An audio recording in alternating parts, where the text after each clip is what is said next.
Okay, hello guys, welcome to another session of the Nocode Africa Bootcamp.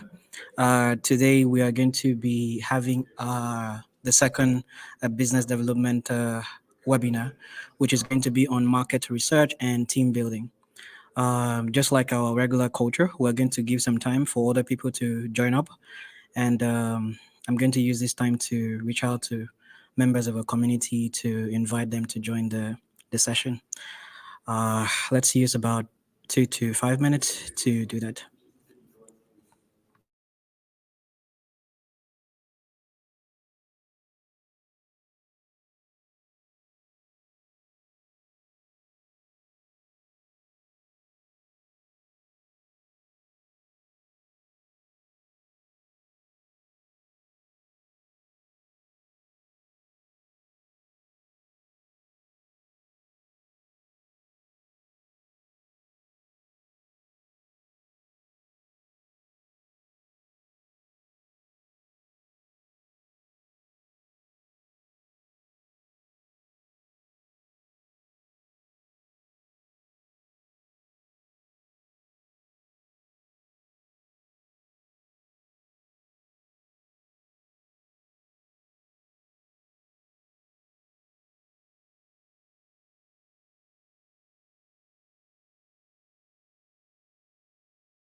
Okay, hello guys. Welcome to another session of the No Code Africa Bootcamp.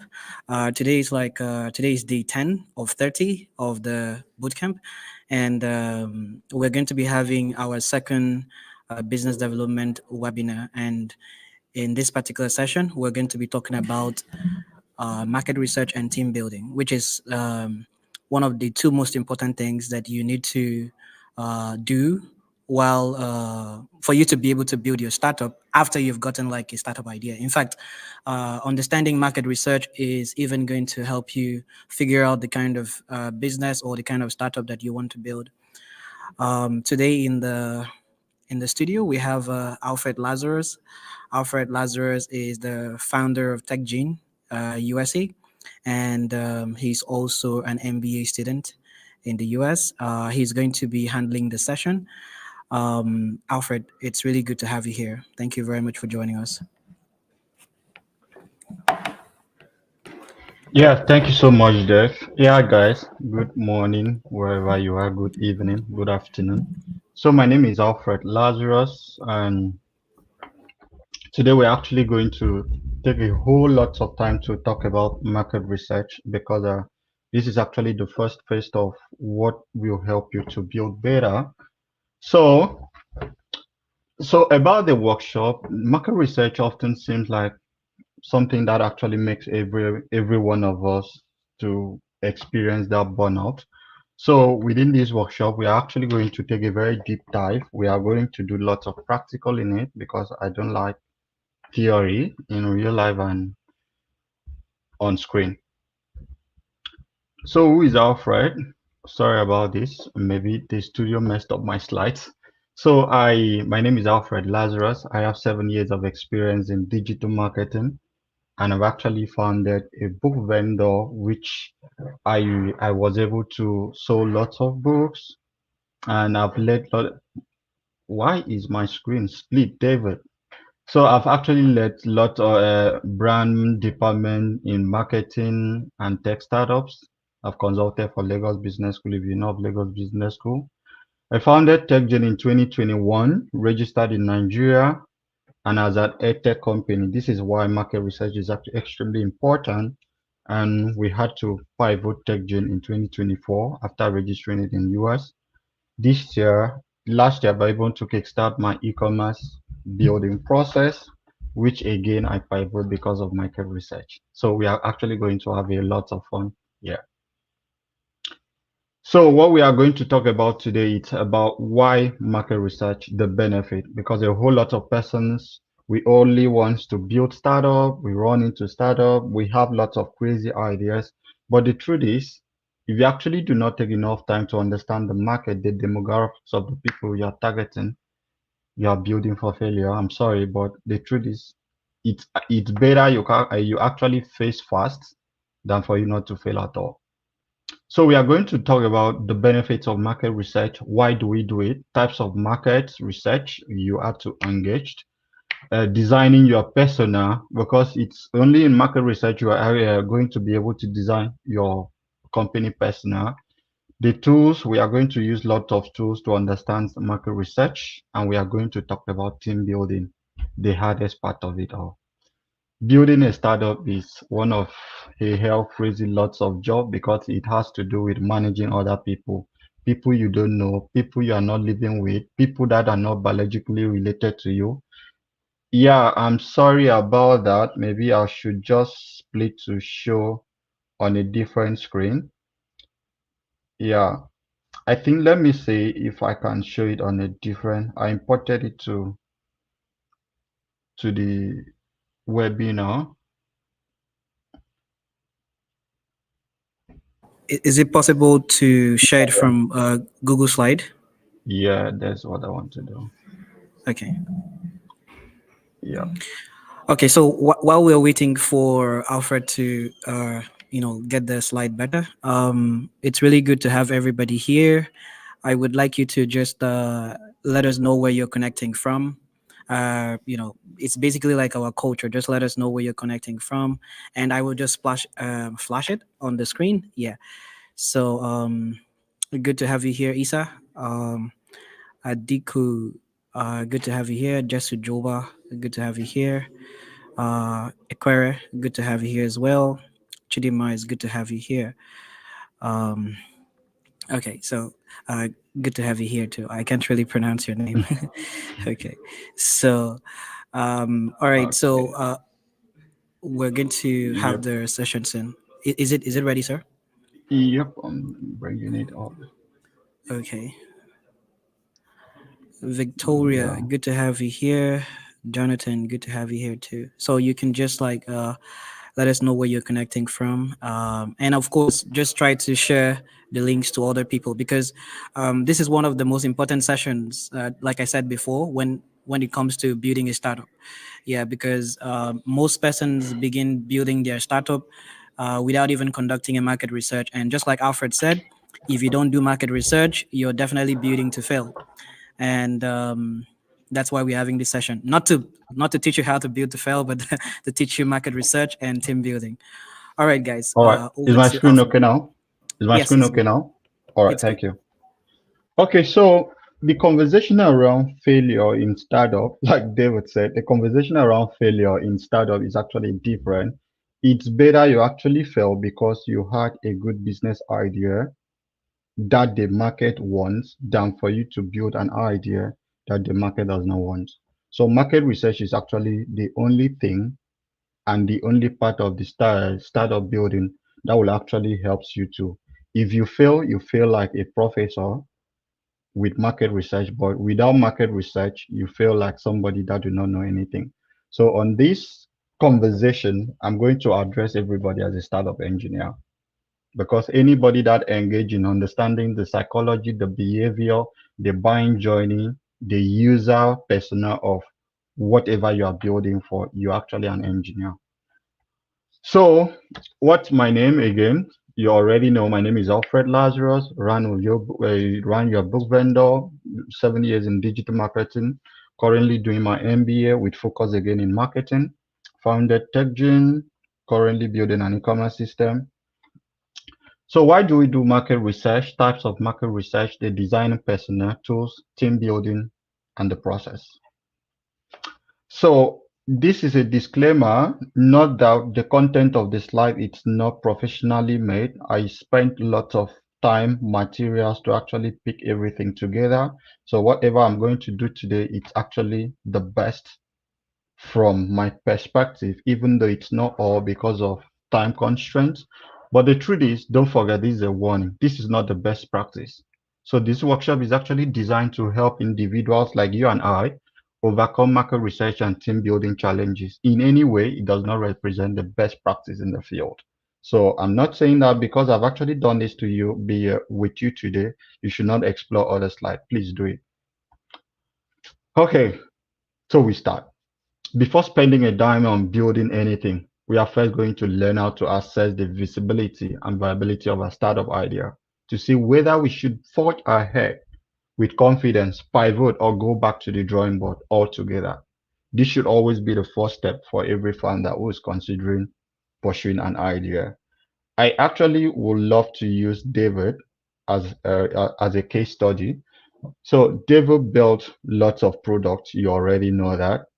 If you ask if you take a time to actually ask David, why did you pivot to this? Why did you pivot to this? That why did you pivot to this? Different reason. David might say, okay, it was because of the finance I actually had at the time was not enough for me to actually go further with this idea, or it was because the time of the idea was not matured in that environment or whatever. But the truth is, understanding all of this together will actually help you to build a better startup. So the minimum knowledge I want you to take away uh, from this webinar today or workshop, you call it whatever you want. I want you to be able to understand how to segment your audience. What are their needs? What do they need? Current experience, competitive advantage, because this is actually why we do market research. So on my slide, I tailored everything to be on e-commerce. I'm sorry if you are building an e-commerce platform, amazing, you are my guy. If you are building any stuff, you are my guy. But the truth is, I'm going to use on this slide, I'm going to use uh, e-commerce as a case study so that we actually have a whole case of what we want to do. So why do we do market research? What are the benefits? Informed decision. We all know that if you actually conduct a market research, using myself as example, I reached out to over 200 and something persons when I wanted to build my platform. I needed When you do market research, you need to consider the stakeholders involved in market research, the primary, the secondary, and every other person. What do I mean? If you are building an e-commerce like a vendor-facing site, which is a two double audience, which will require you to recruit two persons, whether the vendor or whether the buyer, you have to understand what are the benefits of this thing you are doing for them. So on my own side, what do I do? How it helped me was it gives me an informed decision. It provides me that valuable data and insight that helps founder make strategic choice, reducing risks and increasing the likelihood of success. You can build all the beautiful ideas you want. If you check after this conversation, or maybe while on the conversation, you can actually type Google Cemetery. Google has a particular website which they had to document all their failed projects. All their failed projects. Google Cemetery, Startup Cemetery. They have they have all their failed idea, maybe not failed idea, maybe those expired idea. So when you conduct a market research, it helps you to know the validity, the visibility of these things to go up or these things to go down. It helps again to understand the customer need. Why would you build something that people don't want? It's not sometimes sometimes startup fail not because of money. Of course, you've actually seen that lots of companies have actually raised lots of money, but at the end they failed. Sometimes factors that actually involved in startup failing, it's actually not the number one is actually not about money. If somebody asks you, what do you need today for you to build a successful startup? I know the number one thing you mention is money. It's not money. You need to conduct your market research to understand, oh, this thing I want to build, will investor wants to invest in it? Or even if investor invest in it, will people actually want to use this product? How long again can people actually use this product? Because sometimes you can build a product and somebody only use it only once. Sometimes you can build and people don't even use it. So market research will actually, because you are going to talk to the people that will want it. You are going to talk to people that has a need for it. You are going to talk to people that has a current problem that requires that solution. And again, market research helps you to understand the competitive advantage. In my case, what do? I look through Jumia, I look through Amazon, I look through Shopify. What's my competitive advantage on these things? I'll start from the Nigerian perspective. If you are in Nigeria, you already know that you can't actually register an account on, is it Konga or Jumia, from except you actually reside in Lagos or Abuja. Is it how many states? You can't register an account if you're actually in Akwa Ibom or in Enugu or Anambra or any other part of it. So you have to be a resident of a particular demographics before you actually use the platform. So what should I do different? Let me open the store. Let me open the system for people from other places to actually have a system to sell.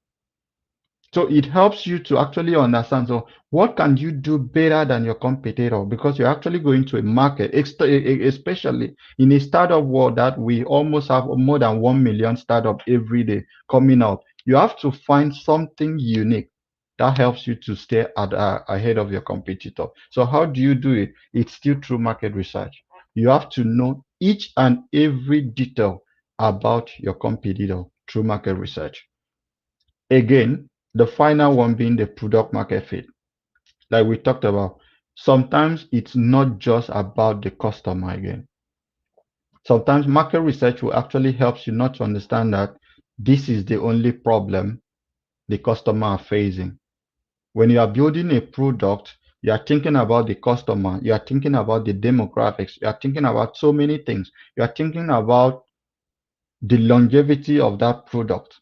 So market research confirms the demand for the product in a system where we have the e-commerce, the global projection of e-commerce by 2027 is $8.2 trillion.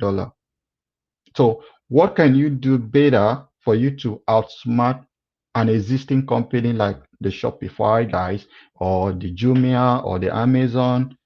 Can it be possible? What can you do better? How much do you need for you to actually excel? And with market research, you actually know about your budget.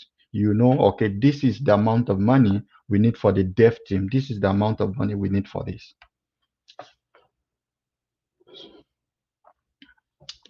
So again, we come back to types of market research. Sometimes talking to customers again, it's not enough. So you have to go deeper. So we have the primary focus, we have the primary market research, we have the competitive analysis, and we have the secondary research. So let's deep into primary research. So a good numbers of time, we tend to think that because we talk to David, we don't need to talk to Akon. Because we talk to Akon, we do not need to talk to Samuel.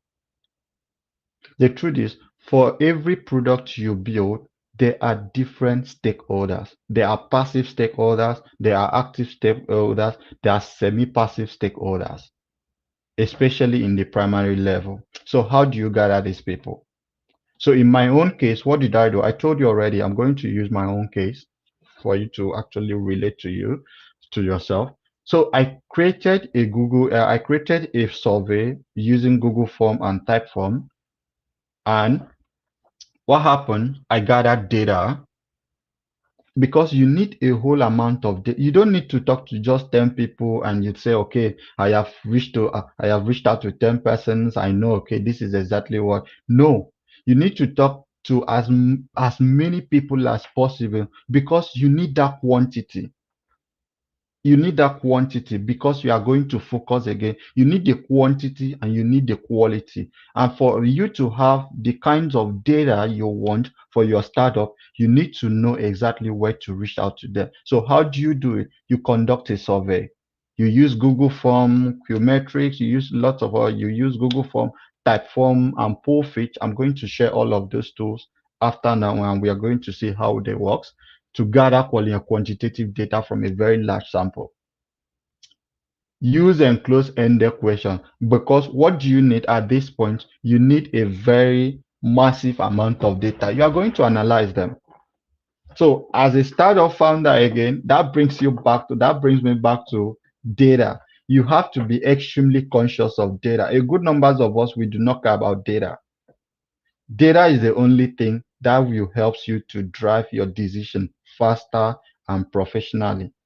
So you need data you need any amount of data you can lay your hands on for you to build a better startup. So you use a close-ended questions for specific information. Utilize online survey tools for efficiency, because if you use, if you have actually used Google Form or any other, you see how they always gather the data into one place. You know the percentage, you know this, you know the demographics and lots of stuff. Ensure clear and concise question wording, which we are going to talk about using generative machines. So we move to interview. If you are building a product that you want to teach people something, you need to understand how many times will somebody, or what how much how much does Alfred budget for learning every month?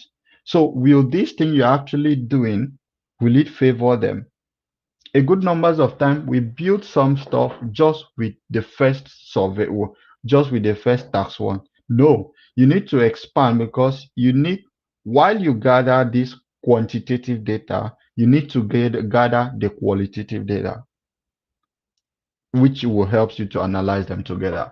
So you need to elaborate on what you want to discuss.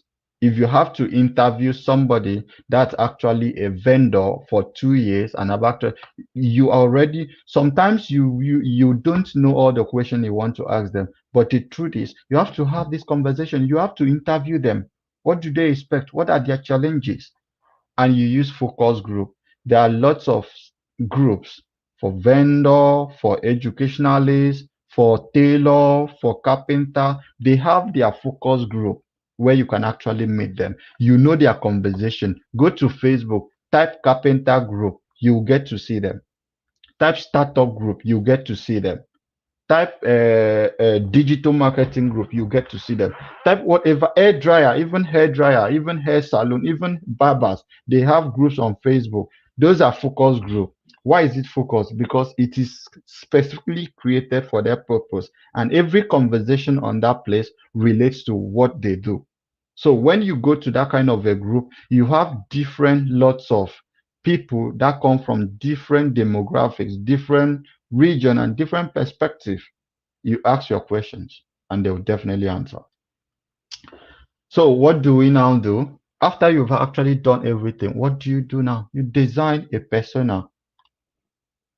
You need to know like I always tell people in marketing, the job of marketing is to drive traffic. And before you are able to drive traffic to whatever you are building, you need to design a persona of your messaging. You can't wake up and be posting random and you expect engagement. For every time you make a post on social media, you have the target, you have the people you want to reach. And that's exactly what happens on market research. You know the kinds of people your product is centered for. So you need to understand, what are these people passing through? So in my case, I said, okay, fine, meet Alice. Alice is a 33 years old female, lives in Lagos, Nigeria. What's Alice's description? Alice started a fashion boutique 2 years ago. Initially, she sold through social media and word of the mouth. Yeah, because that's what she had. She never utilized a system. So you now see with my description, okay, this person, what will this person want? As her client base grew, she started expecting she needed a vendor-facing system for her business to thrive online, to reach a wider audience. She handles everything because she does not trust anybody to do it the way she wants to do it. So what will this lead to? You already know the answer is burnout. It will lead to burnout. So what's the personal characteristics of her? She's extremely down to earth, reliable. She's a problem solver. So what are Alice's challenges? Managing inventory. We all know, if you have ever sold on WhatsApp or Facebook, we all know how challenging that stuff is. You wake up in the morning, you post the same thing. Sometimes you even post something that is out of stock because you are not able to manage your inventory. Maybe you are able to manage it, but because you are not there, you don't think, oh, you just feel that that product is available, but it's not there. Consistent marketing and burnout. So what's the motivation? Why did Alice go into fashion? Passion for fashion and design, desire to build a successful brand that can compete on an international level, which social media and words of the mouth will not enable Alice to actually reach that goal. So what is the goal? She needs a system to increase her brand awareness, delegate management. So if you are building a platform targeting people like Alice, you need to have a role-based access feature for her. So market research again will help you to understand what are the possible features you have to bring into the system.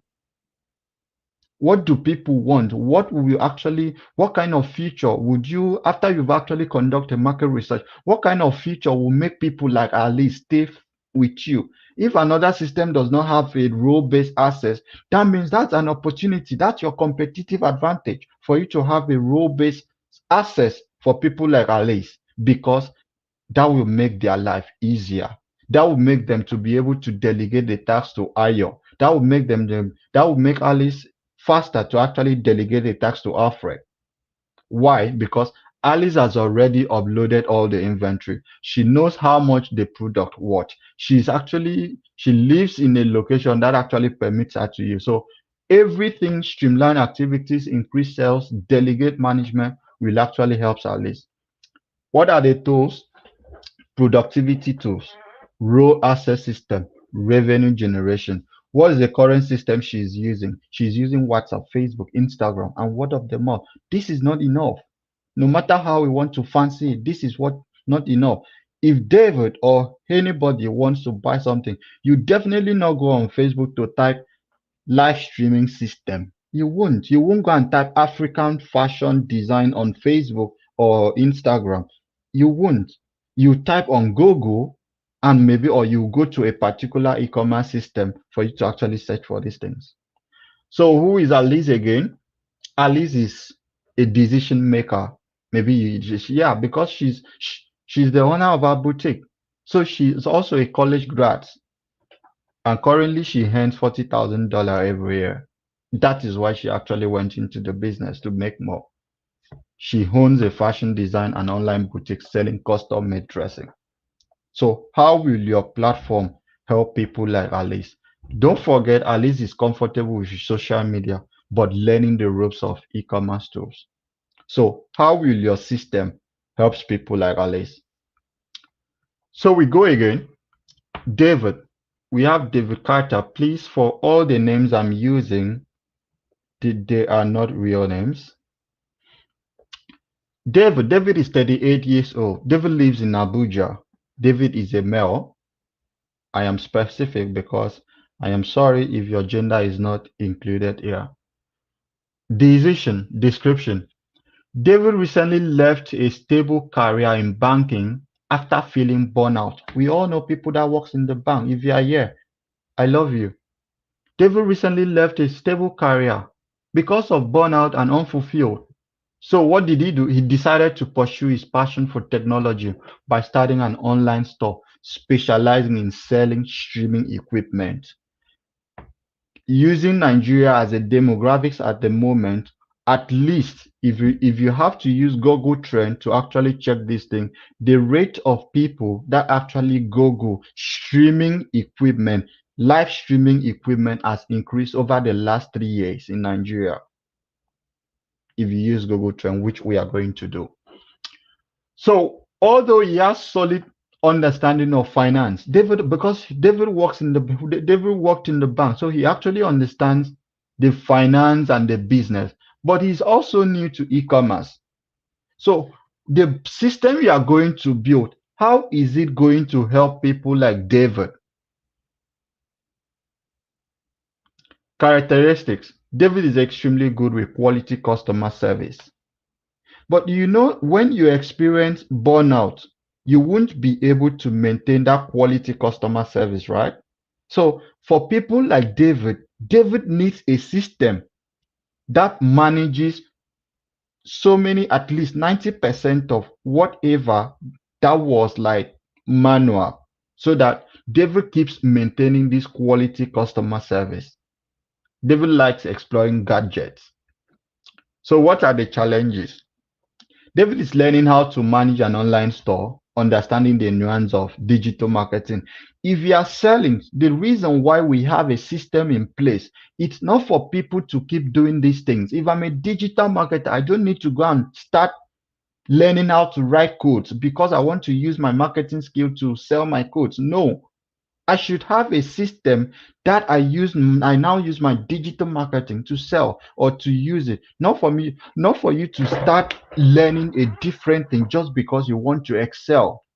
This is one of the reasons why lots of us as startup founders, we feel the burnout. We feel we have to learn everything. You feel you have to understand how to design. You feel you have to do how to do video. Like you feel you have to do everything. You need to write code, do everything so that you can actually excel. But what if there's a system you can actually utilize? So market research helps you to actually understand this is what you need to give to people like this because that is what they want. So what's the goal of David? David needs a solid customer base. You remember, David is just coming out from the banking sector. So David needs a system that already has the audience for people. So what David needs still the same need Alice needed. Currently, WhatsApp, Facebook, word of the mouth. So how much is David earning? David is actually an explorer, right? Has degree in finance. Was earning $70,000 every year. New owner of an online store. So building a system that helps David will help David. So for people like David, what kinds of feature will they value? People like David will value a finance that analytical system that helps them to know this is how much has come in this week, this is how much you have made this year, this is how much you need to, or this is how you need to project for you to reach this party. David needs all of this data because David is data centric because of where he's coming from. And we move to secondary data. Secondary data, as much as I would like to want you to exploit, but the most important part of data for you to use is your primary data. Primary data will help you to actually understand the features, the tools, and what you want to build. Secondary data will help you to understand the market, the projection. So don't misplace secondary data with primary data. So what the secondary data? These are the industry reports. What was the most sold item in Nigeria in 2022? What is the most sold item in the last 6 months in Africa? What do people buy the most in the US? These are data. These are the part of the secondary data because it will help you to streamline. If you have to pivot, where are you pivoting to? Are you going to build a general commerce system, or are you going to build a tailored system? So utilize industry report. We utilize pre-existing research from market research firms. Explore market explore statistical information on demographics, consumer behavior, and economic indicator. Because if you have to go and build a product for a particular audience, and this audience is not capable of buying that product, sometimes somebody needs this system because this system is actually will make that person helpful, will make that person to be efficient, will make that person to be productive, will make that person to experience all amount of success. But can that audience afford to buy it? So it shows this in economic indicator for you to know, okay, this is why we need this. This is why, oh, It helps you, a market research helps you to understand your pricing from the get-go. You understand what can people buy and how much can they actually afford to give to you for the solution you bring to them. Market research again helps you to analyze your competitor. Please, like I said earlier, be data driven, be data centric. There is no data that is a wrong data. Even wrong data, they indicate something. So be data centric. So, ladies and gentlemen, I think we have a challenge. If you are with any book, because I'm very sure that you actually have something with you that you actually use to write some of these points. So, this is my usual stuff, left hand challenge. Building a startup is tough, right? It's extremely tough. So, we must learn to do tough things. Like waking up, you don't press phone, like doing some stuff, like going out like 2 hours without your phone a day. That's tough. So let's do something. If you're with your pen or paper, I'm giving 1 minute for us to do a challenge. What do you want to do? Carry your pen, change your right hand to your left hand if you are not a right hand person. If you are a right hand person, if you are left handed, please change from the left hand to the right hand and write this. Startup building is tough. 1 minute, please. Startup building is tough.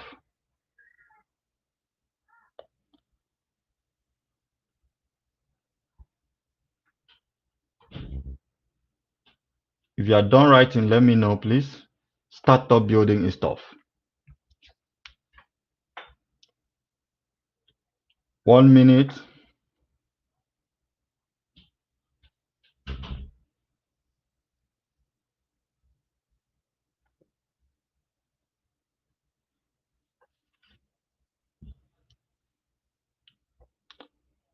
Okay,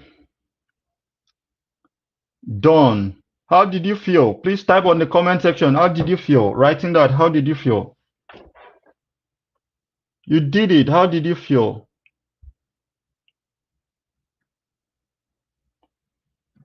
Let's see. How did you feel? I won't ask you to send it. How did you feel? Just type, how did you feel? Don't write done again. Say, how did you feel?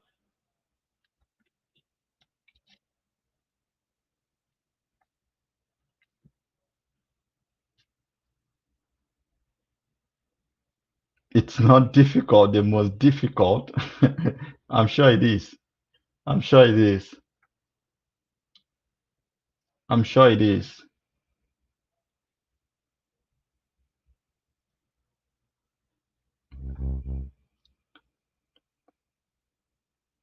I'm sure it is. Yep, let's go back.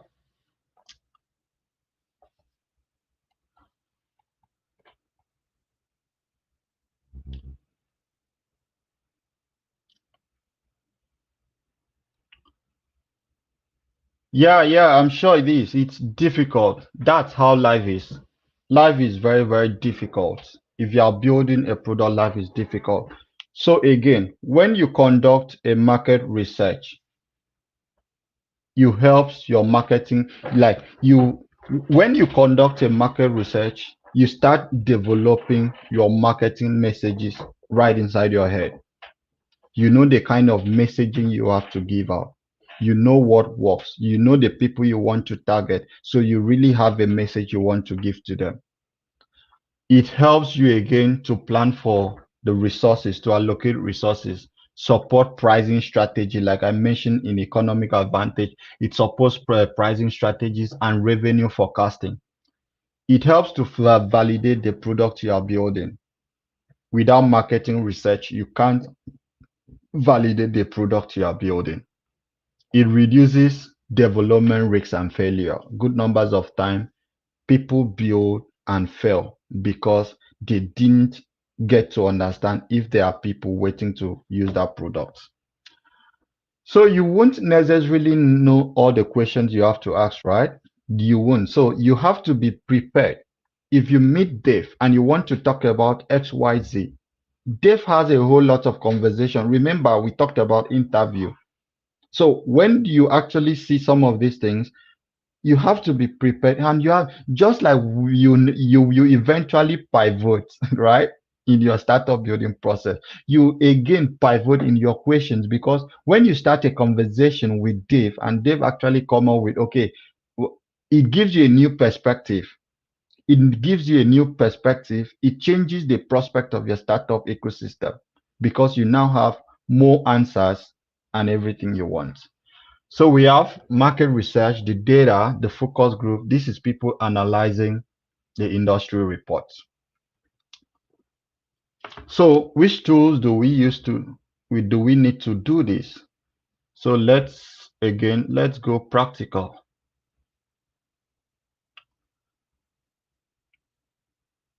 Yeah. So let me share my other screen.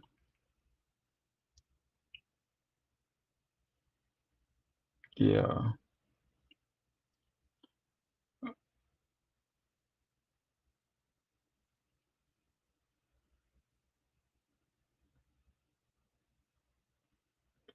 Yeah.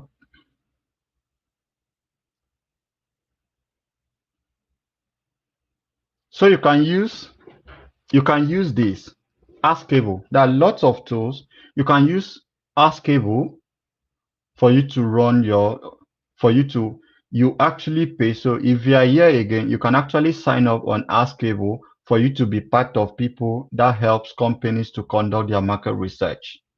So equip yourself with best participant, on-demand researchers, and the ultimate research platform. What do? You give them your product or whatever, and they test it. Or maybe your idea, you talk to, they have people you can actually talk to, like you and me. Then you meet them, and you have to confirm when you are available, and a whole lots of stuff for you to learn about. Okay, these things I want to build, are there people that actually want to use it? Are there people that want to use it? So let's start with survey tools. We all know about Google Form. So there's this one, maybe you've actually not heard about. It's called Goldfish. It's Polefish. So you can actually do survey. So I want to, I,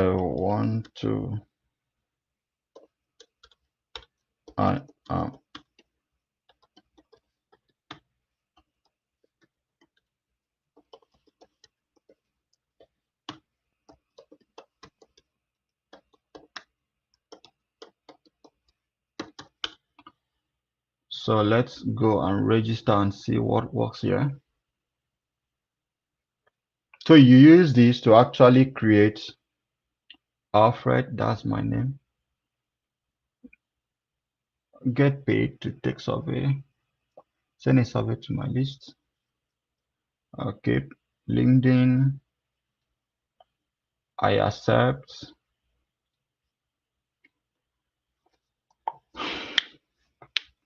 It's loading, guys. Yep. So that's it. What do I want? So it's using an intelligent machine to craft a survey. So let's wait for it and see what works here.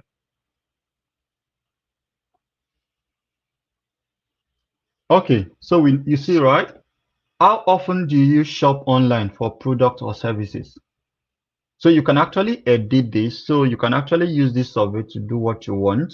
Rarely, only for specific item, almost daily, only during sales or promotion. So there are people that actually use e-commerce platform just for sales and promotion. So what factor influence your decision to make a purchase from an e-commerce website? Price, how much did the product cost? Quality, user review, shipping and delivery, product range, website design. You see what people value? There are people that cares about the statistics, because that's what they care about. They want to see it and they want to know it. So what do you give them? You have to know, okay, I am going to focus because this is what my audience care about. So I'm going to give them a very intuitive user interface. Discount and deal. If this is what people actually cares about, how are you going to gamify your your e-commerce? So you have to gamify your e-commerce.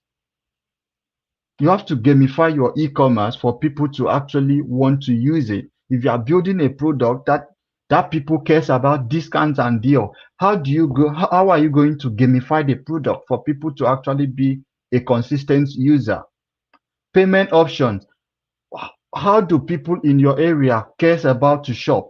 Do they shop with credit card, or do they shop with, do they shop with credit card, or do they always love to transfer everything, or do they care to transfer about the money into the company's account? So you need to know which of the payment solution you are going to use to actually help your people. And we have, do you feel secure making purchase online? If this is what it gives you the confidence, okay, fine. We need to tell people that our system is secure. Their data is wiped out immediately they left the platform. There are people that cares about their security more than anything. So you need to know what to give them. So you use tools like this for you to, after after doing this, remember the tool I use is pollfish.com. After doing this, what do? You now use the survey to go to your audience. You send it to, now a good numbers of time. How do you ask questions on your form? Yeah, please. I'm coming. We are coming to Q&A very soon. So how do you handle this? After you've actually done this, you now copy the survey, the link, you go to the focus group. There are people that are waiting for your solutions. So you go to the focus group. You drop, hi, I need 3 minutes of your time. This survey is going to take 3 minutes. Please help me, blah, blah, blah, blah, blah. You drop it there and people definitely going to fill it. Maybe again, you go to your one-on-one inbox on people's social media. Hi, please help me to do X one-on-one. This people gets to do it. So from there, you use the data you are going to use to analyze. You use the data we are going to have to analyze exactly what you want. And again, how much are you willing to pay for shipping and handling? This is one of the biggest challenge in the e-commerce system, especially in a developing country. Logistics. So how are you going to route your logistic network? Is it going to be inter? Is it going to be national? Is it going to be individual based? If you are building like a vendor facing stuff we actually talked about. So how are you going to handle that?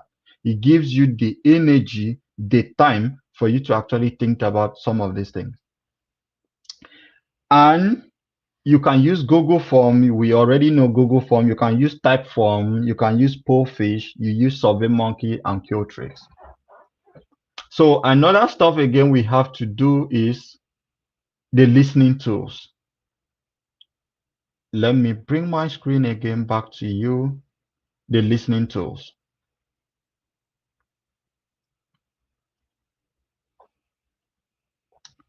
Yep. Yeah. Yeah. I'm coming, guys.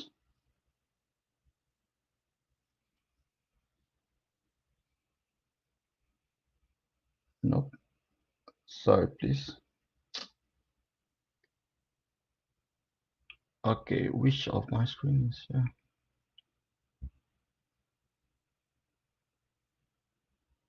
Oh, sorry, guys. I'm having a clash on my screen. It's okay. We're here with you. Yeah. Needs to be. Okay. Leave the screen, bro. Yep, yep. Okay, guys, so I'm coming. Yep.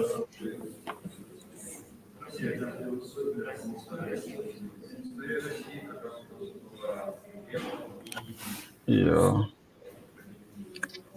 Yeah, okay, okay. Gotcha.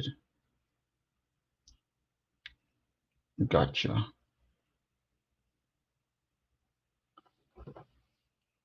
What's happening?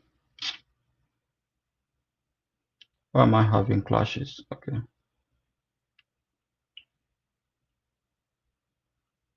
Maybe let me just go here. This is not the graphics we're supposed to use. Okay, so you use tools like Hootsuite. I don't know how many of us have actually used Hootsuite. If you're a digital marketer, you've actually used Hootsuite. You use tools like Brandwatch. You use tools like Mention. So let's go and use Brandwatch and see. You use tools like Sprout Social and Google and Clarity. So how do you use these tools? Sign in, log in. We're actually not going to demo all of it because it will actually take time. You sign up, you input your competitor website. You're actually going to see, okay, what these people are all about. What do they do? How many people they reach? Tool like SemiWeb. If you use SemiWeb to actually do your research, you're able to see even the technology they use, how many people they reach every month. Tools like SimilarWeb, sorry. So for statistics, I am a fan of this particular tool, Statista, because of what they promise. They have a whole lot of stuff. I want you to check them. So let me see. Okay, this is e-commerce worldwide. You can actually sign in, log in. So what do they have? They have a global e-commerce market share. You can actually download this for you to see what happens. You see global retail service by 2023 by region. You have e-commerce retail sales CAGR 2024 projection to 2029 by countries. So you use tools, you download. Building a startup will turn you, if you care about, if you do not care about reading, please don't go into startup building. If you don't care about reading, if you don't care about researching, don't go into startup building, because lots of time, I remember when myself and David were doing something together, there were times we do even talk by 2 a.m. That's what startup means. Startup means that you talk in those odd hours. You call your co-founder, you ask them, okay, yeah, I'm thinking about XYZ. I'm thinking about XYZ. What do you think? And it must be okay. When we want to talk about team building, you get to see this. So you have to reach out, you have to utilize all of these resources, not some. You have to utilize all the available resources you can actually come across, because you need them. You need the insight. You need the data. Remember what I said? Data is the only thing that keeps your startup alive. So you can now move to again, build with. Build with, let's see what Amazon is built with. What do they have? So you see the technology, the deep sheet, the whatever they have, the product they have, the kind of product they have, what they have, login, blah blah, everything, drop shipping. This is their drop. They do affiliates, whatever they have.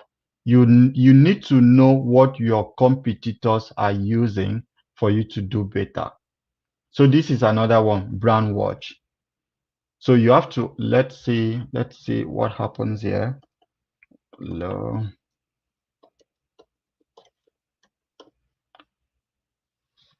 Social media insights. Yep, I've actually used this in order of my email, but I don't want to switch again. Yep.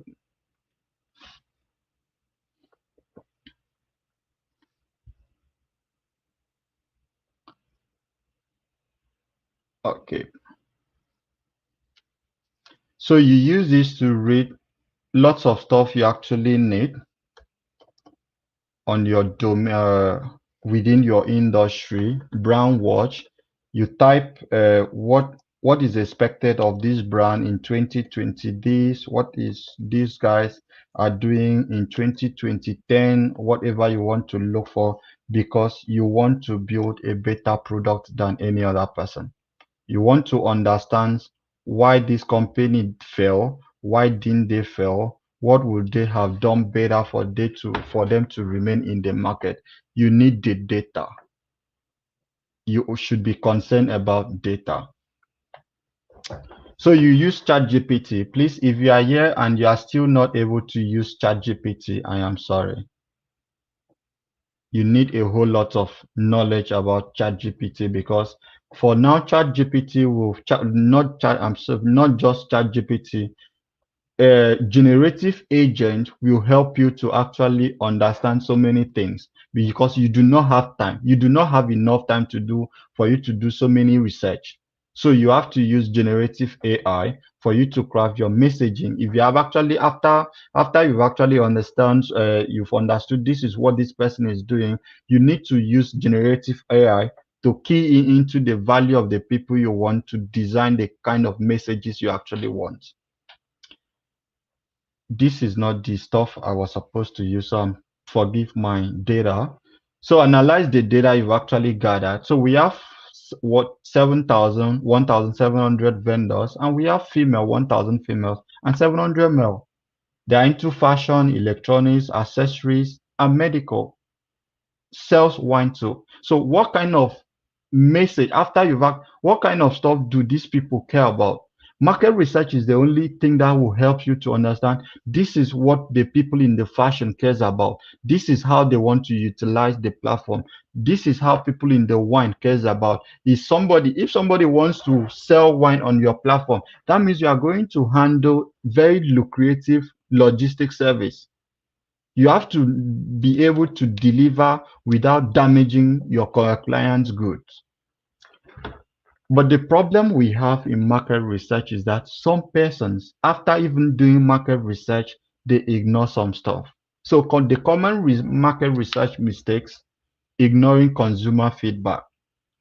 If you are building and targeting Alfred, what I am directly a stakeholder of that product. So you need to care about whatever I am bringing to the table, because it will help you to either pivot, it will help you to either restructure, it will help you to either do some stuff you actually never thought of that is possible in your system.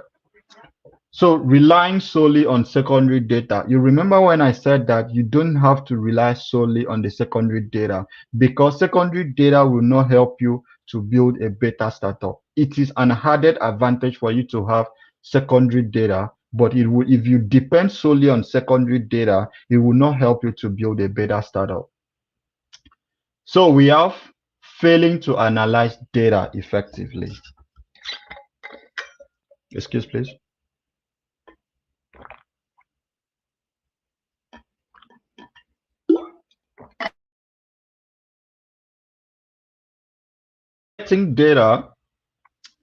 Getting data is not the only thing you need to do.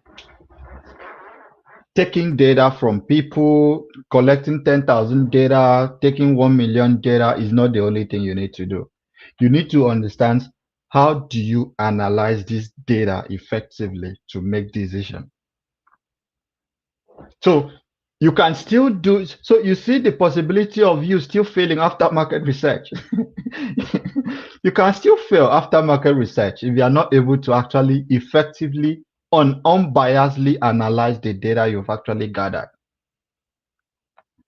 Not expanding the research focus. Remember when I told you, I mentioned 3 ways, right? I mentioned the interview, I mentioned the focus group, I mentioned the research, I mentioned survey, focus group, and the other one. So if you actually not able to expand the focus group, you might be building for just one person, for one perspective people.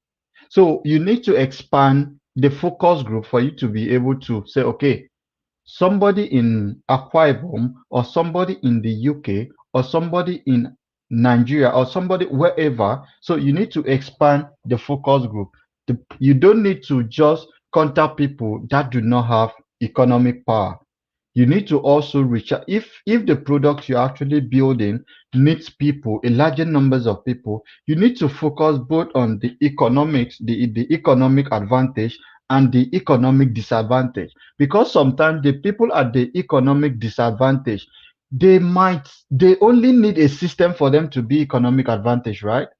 Somebody might be actually doing a business for a very long time, and that person is actually economic disadvantage, it's cash disadvantage to your product, but because your product actually is at the range that person can actually afford, it makes that person able to scale faster because you have given them a system for which they can thrive. So you need to focus on wherever you know that you need amount of data. All right, so be careful on demographics. Sometimes you need to be careful on the demographics. Just like what I said, we are tempted to focus on specific demographics, but the most beautiful thing you want to know on market research is the use cases. The use case are the important thing you need to consider in market research. So write your idea down. For whenever you have an idea, please write it down. You need it. Team building. Team building is actually the toughest part of it. The reason it's the toughest is because it has to do with managing people, working with people you don't know, working with people you just met. So it matters a lot. So identify core competence. Sorry about this stuff. I think streaming yard actually caused this. So identify the core competence, determine the kind of people you want to work with for product success, engineering, design, marketing. If you are good with development, code development, you don't need to go and hire somebody or to bring somebody that's also good in code, except you are building a developer facing the system. Even at that, you need people in communication, you need people in marketing, design, and other stuff. Rules. Another stuff that happens in another problem we have in the startup ecosystem is a lot of people do actually not know their roles. So you need to be very clear with the rules. Communication is very important, and somebody that shared your common vision. Please, they never hire if you are hiring, or never collaborate with somebody that does not care about the vision deeply. Trust and foster collaboration. You see, this part of communication, it is tough because people come from a different area of life. People come from a different area of life. So you must consistently try to reiterate about communication. Even when you talked about communication 10,000 times, there are people that will always ignore whatever you mention. So you need to be very consistent with this. Foster trust and collaboration. Find a way for you to make sure that everybody trusts each other in your team. Like everybody. See, when I hear people say my job is it is just a job. When you are building a startup, you don't need people that sees it as a job. You need people that sees working with you as working with a member of a family, because startup is family. You don't need people that depend solely on money. You need people that cares about relationship. If there's anything I have learned doing is to managing teams. I remember somebody, one of the person I worked with in Nigeria recently, Alfred, I need you in my team. I have been struggling with building this team again because I built the team and I left. He said, Alfred, I need you back, but sadly, I'm busy. So finding your co-founders. I know a good numbers of time we want to do it alone. Please, I am begging you now, and I will beg you tomorrow, and I'll beg you every day. You don't need to work alone. If you have somebody you can trust, if you have a need for a co-founder, please utilize co-founder. My co-founder is somebody I actually worked with in a company I worked with while I was in Nigeria. I realized that I need this guy. This guy is good with project management, and I do not have time for project management. I'm good with marketing. I am good with building the relationship, partnering with people. So I need to be on the side of managing this. So leverage your network, tap into your existing network of people you've actually met in life for you to find your co-founder. Attend industry events. Sometimes when you attend industry events, you see people that share your similar interests with you. Don't be scared to reach out to somebody. Become what I call a super connector. You need to be a super connector for you to build a great startup. Consider, if you can't see this, consider a co-founding matching service like Y Combinator, all those other startup accelerator program for you to have a co-founder. Utilize online platform and done. So we're hoping for questions and answers. Please ask your questions and answer. Let's answer it, please. Thank you. Will people ever agree taking your survey for free? Yes, a good numbers of time I take a lot of survey for free. Yes, it is possible. People, definitely people will always take your survey for free. So you have to find the people that are willing. Sometimes the reason why people do not like taking survey is because some companies have a very lengthy survey process. You can't give a 30-minute survey for your startup. People are busy. So you need to make your survey concise, minimal for people to actually want to agree. But the truth is, people are always free to take surveys.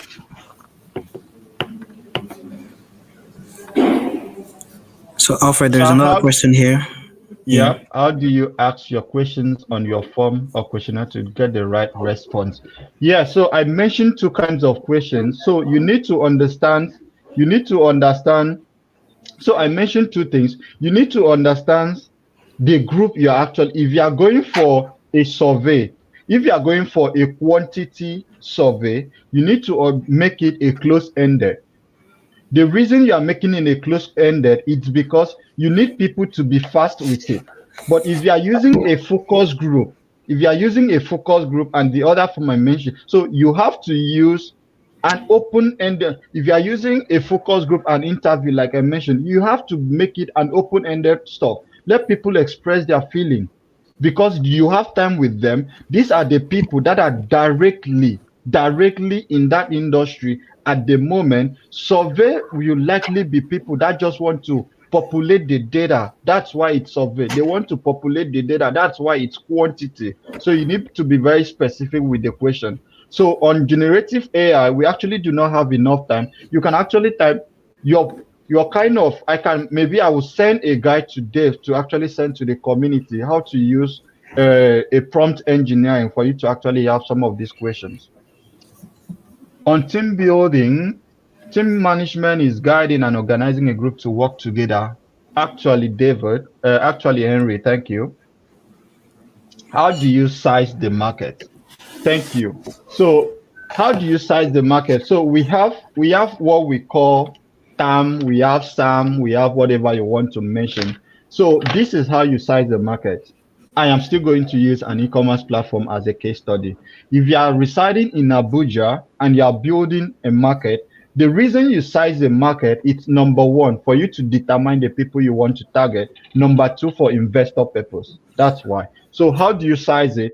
You have to move from the larger region to the smaller region. So what do I want to say now? I'm saying that e-commerce projection of e-commerce in the global trend is going to be 7.2 trillion. That's global number, right? So now that I want to tailor it, I'm tailoring it to again to Nigeria. In Nigeria, we have almost 2.2 point. Nigeria is actually the largest when it comes to e-commerce. Nigeria is actually the largest in Africa. We have 2.8 billion, if I'm not mistaken, of our market size. So now if you want to, that's if you want to target Nigeria. So if you want again to target Abuja where you reside and your business is centered in Abuja, you need to again size the market down to Abuja. In Nigeria, Abuja. So you see, you move from global, which is 7.2 trillion, you now go to Nigeria, which is 2.8 billion dollar, and you now move to Abuja. So let's give Abuja 250 million. So now that you know that you're actually going to Abuja, you know that you are going there to Abuja to also struggle a market of 250 million size. So that's how you size your market. And who else are all these market research applicable to NGO? Yeah, I will say, yeah, it's applicable to NGO because You will not know who is a cripple until you will not know who is a deaf until you enter the public to actually go to deaf school. You know how many deaf do we have in Abuja? How many deaf people do we have? Persons with disability, with hearing problem in Anambra, or people with, so you see it's still very, very applicable in NGO. And we have, is it ideal for a startup founder to add family member in the team? This is yeah, so there are lots of people. I'm very going to be very frank with you. There are lots of people that are not, it's not because they are your team family member, right? It's not because they are your family member, it's because they are not proficient. So I wouldn't use family member. I have seen a wife co-found a company with a husband. I have seen families, brothers co-found a company with their family. So it's actually not about the family. What you should actually have is, should you be biased to work with your family member? So I would say, please don't be biased to work with your family member. It has to be with the talent you want in your team. Okay, so do we have, okay.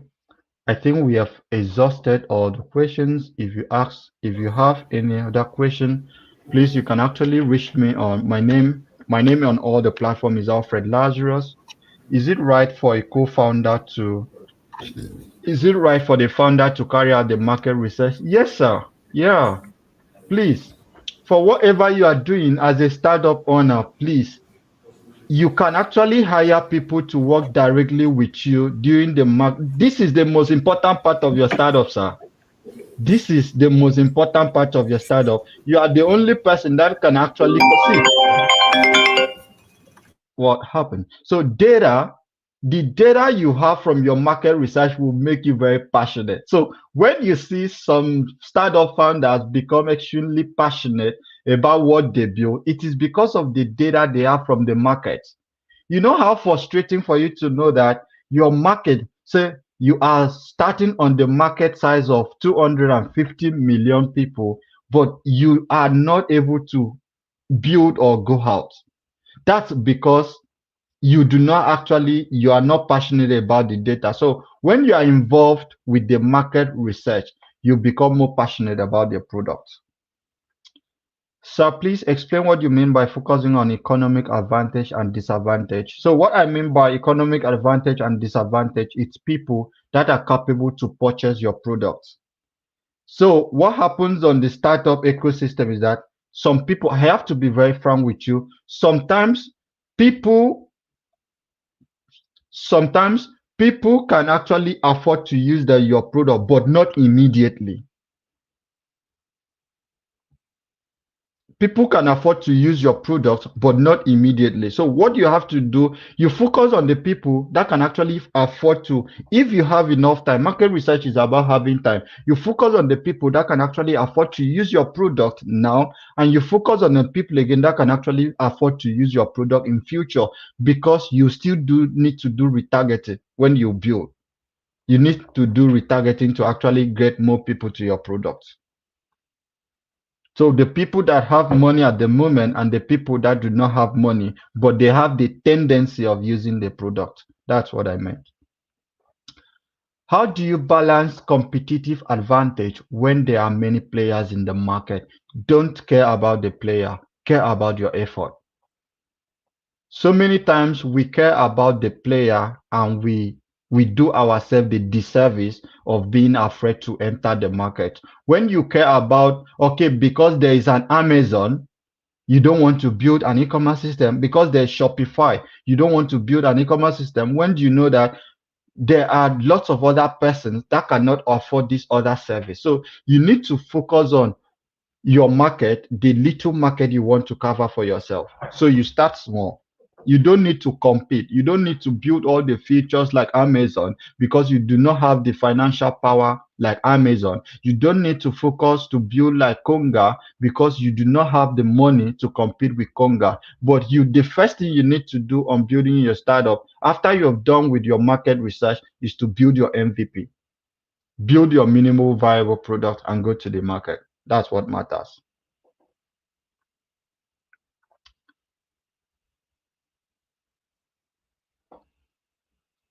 How to manage emotional intelligence with team member?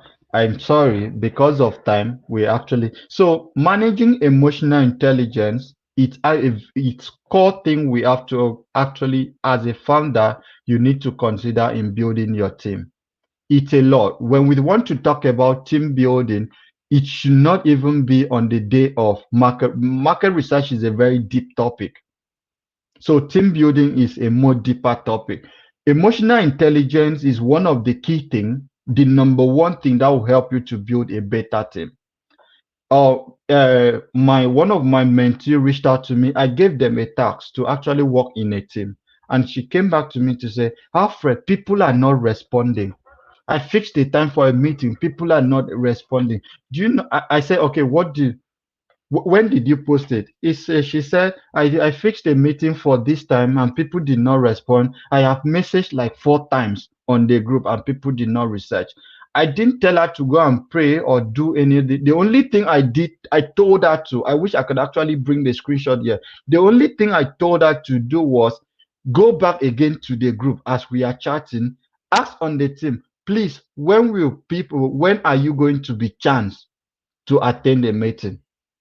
We were still talking after she has dropped lots of messages, and immediately she has a response of people saying, okay, by this time. So sometimes you don't need to manage people based on your time. You need to give room for people to be expressive when they are available and when they are actually going to participate in whatever you are going to do. So emotional intelligence, managing people, it's a very deeper stuff. It's beyond just building a team. The number one reason why investor invest on a company, sometimes it is not about the idea.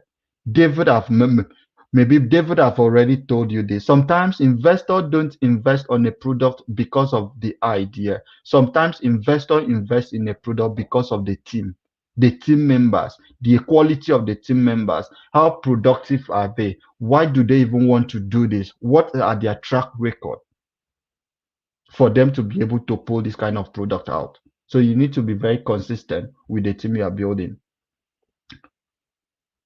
So building a team is very challenging, especially for startups. Please, can you give more light on how to build a good team? So what I did was, let me use myself as a case study. What I did was, number one, I told myself that I need a co-founder. I need a co-founder. So what I did was, I had to go and find my friend that is capable of managing a team. And that is what happened. I brought the person. I knew that I need a designer. The designer, I got a designer. I knew I need a I need a communication manager. I got a communication manager. I knew I need things I wanted, a front end engineer, a back end engineer, and I got them. So you need to be very specific with the roles you are looking for. Like I said, the conversation about the team. Okay, my email is hello@alfredlazarus.com. You can actually send me all the questions. I'll take time to respond at my convenience. Or you can actually message me on LinkedIn. You can reach me on LinkedIn with Alfred Lazarus or whichever platform you want to reach. I think that answers that will be helpful for me to send materials and engage you personally. So, guys, thank you so much for joining this conversation. It was actually interesting to talk to you. I want to see more startups in Nigeria, and I want to see more people that are actually ready to build a solution that people cares about. So if you have any question for me, please use my email, send it, or you reach me on social media. So at this point, we are going to call it a close. Thank you guys. Make sure you stay good and stay happy.